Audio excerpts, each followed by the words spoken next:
ಇನ್ನು ಬೆಂಗಳೂರಿನಲ್ಲಿ ಈ ಡ್ರೈನೇಜ್ ಸಮಸ್ಯೆ ಮಾತ್ರ ಮುಗಿಯೋ ಲಕ್ಷಣಗಳು ಕಾಣಿಸ್ತಾ ಇಲ್ಲ. ಯಾಕಂದ್ರೆ ಬಡಾವಣೆಯಲ್ಲಿ ವರ್ಷಗಳಿಂದ ಈ ಸಮಸ್ಯೆ ಹಾಗೇ ಇದೆ.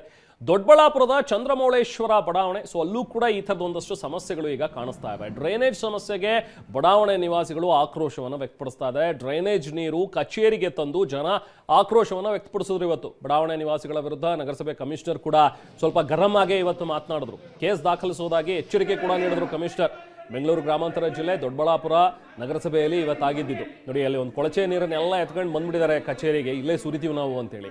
ಆಗ ಸ್ವಲ್ಪ ಕಮಿಷನರ್ ಕೂಡ ಗರಂ ಆಗಿ ಪ್ರತಿಕ್ರಿಯೆ ನೀಡಿದ್ದಾರೆ.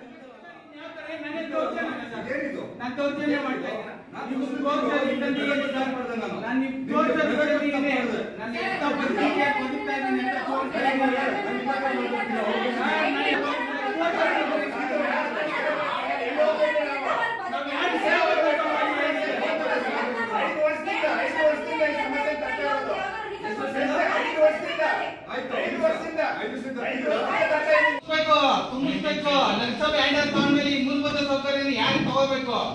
ನಿಮ್ದು ನಗರಸಭೆ ಮೂಲಭೂತ ಯಾರು ಹ್ಯಾಂಡ್ ಓವರ್ ಕೊಟ್ಟಿದ್ದು? ಹ್ಯಾಂಡ್ ಓವರ್ ತಗೊಂಡಿದ್ದೀರಾ ಸರ್? ಪ್ರತಿ